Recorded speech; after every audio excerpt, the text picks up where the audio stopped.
And Coskata is in the biofuels market space. Tell me what you guys are trying to do.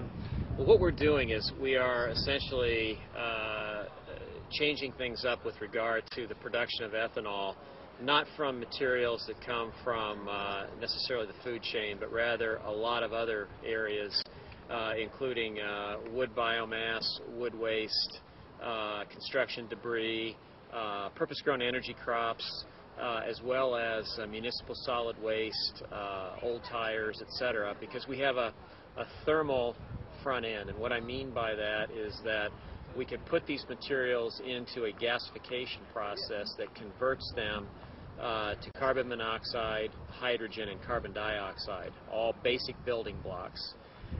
Then we've developed a proprietary microbe that has the capability to ingest those gases, extract the energy it needs to live, and as a byproduct produce ethanol, and only ethanol as its only sort of byproduct material.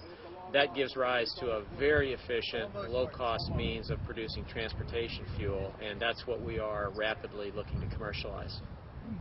What level of commercially available and affordable are you guys actually talking about? You mentioned in there. Right now, we believe that in order for this to be a sustainable platform, or any bioethanol to be ultimately able to make it in the marketplace, we have to get to a marginal production cost of less than $1 a gallon.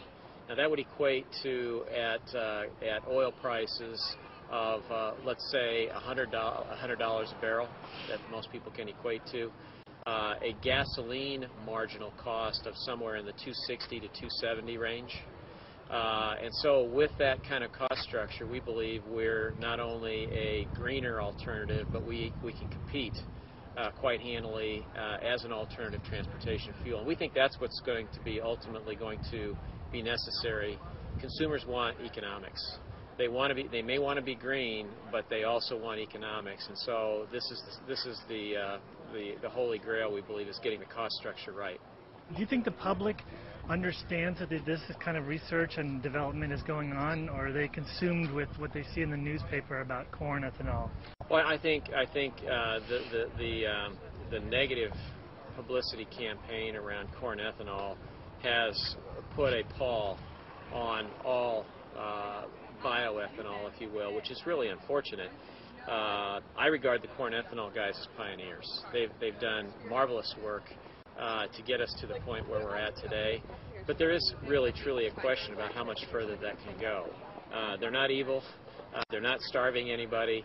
But the fact of the matter is the platform just isn't ultimately going to be big enough to really matter. And that's, I think, where the next gen guys really come in. And I don't think the public is aware that these technologies are coming, and they're coming with the speed that they are. Well, talk about that a little bit. What are you guys forecasting, you and the other companies on that panel, what are you forecasting for viable production levels of these kinds of quantities of ethanol? Right now, we believe our technology is far enough along. The microbiology that we have developed is commercially viable today. We have no more biological work to do on our biocatalyst system. And so we are right now looking at first plant opportunities that we can begin design and engineering work on in the balance of 2008, with a target for first plant startup in 2011. I would like to tell you that we can go faster, but when you're talking about a $300 to $400 million capital facility, it takes time to build those and build it properly. Now, we believe once the first plant is commercial in 2011, multiplying that rapidly will occur because we'll have a variety of interested partners that will want to build these plants either co-located with other industrial facilities or in a standalone fashion on greenfield sites. Can you talk a little bit about coming to an event like this and getting together with other companies in other sectors? You know, you're in biofuels, there's water tech, clean tech, solar. Does your company see a value in this sort of conference and networking in this space? Well, I think there's a lot of value in this from the standpoint of understanding what's happening out there in the space. To me, and I really think this is true. I see it certainly in my own company, and I see it in a variety of the other companies that are here at a conference like this. Entrepreneurial effort here is going to, I think, really make a huge difference. And venture capital backing of these entrepreneurial efforts is an essential type of a thing.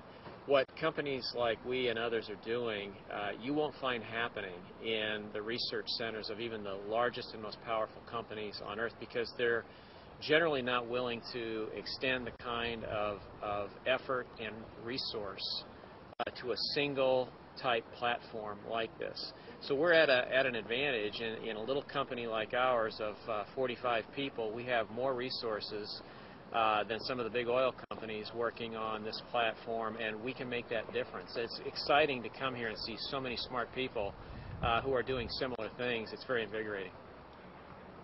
And that's actually